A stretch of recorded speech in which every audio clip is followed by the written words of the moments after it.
application process for interventional cardiology is chaotic.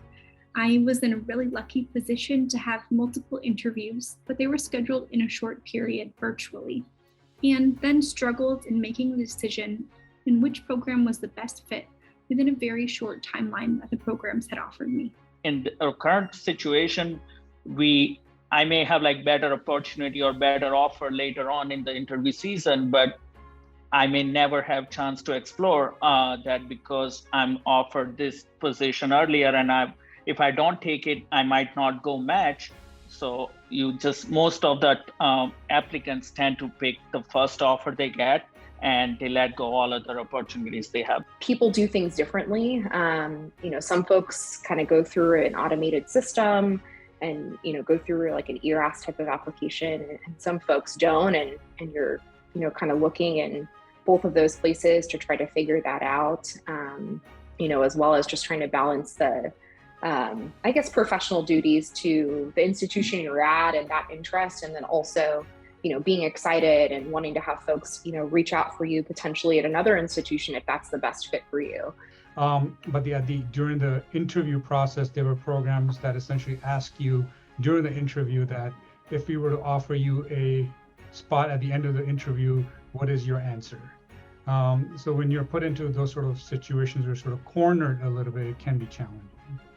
It could absolutely be incredibly difficult to have that rolling offer that we currently go through right now, because you don't know if you turn it down and then you go to the next program, is that next program not going to offer you anything, and then all of the doors are closed. And the second thing also is based on these offers, some programs you would love to go to, they either didn't have an interview or they didn't have the offer didn't arrive on time, and this was kind of confusing or chaotic in the sense that you didn't have a real deadline or that set time to make your decision. I don't know of any other job where in medicine or out of medicine where you have to sort of make a really big life decision, and you have sometimes less than 24 hours to talk to your family, to sort of weigh the risks and benefits, and you don't even know what your other options are.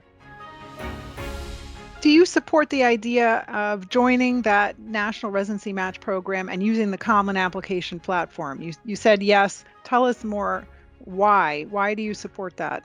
Number one, I think it's going to be fairness.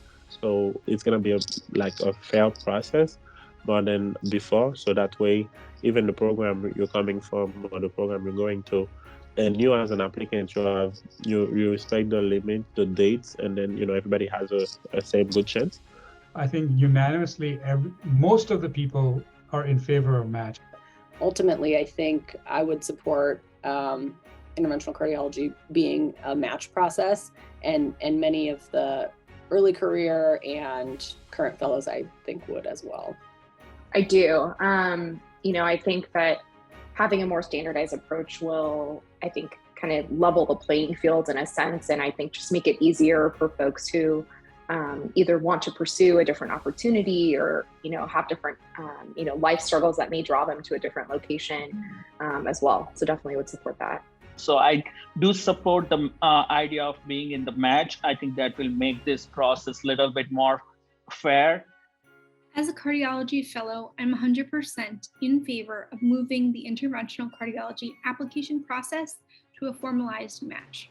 This would allow everything to be more organized, transparent, and allow all of the programs to operate on the same timeline. It would also allow applicants time to think about the decisions and they're making in all the programs they've interviewed at, rather than forcing them to choose between a handful of programs within 24 hours.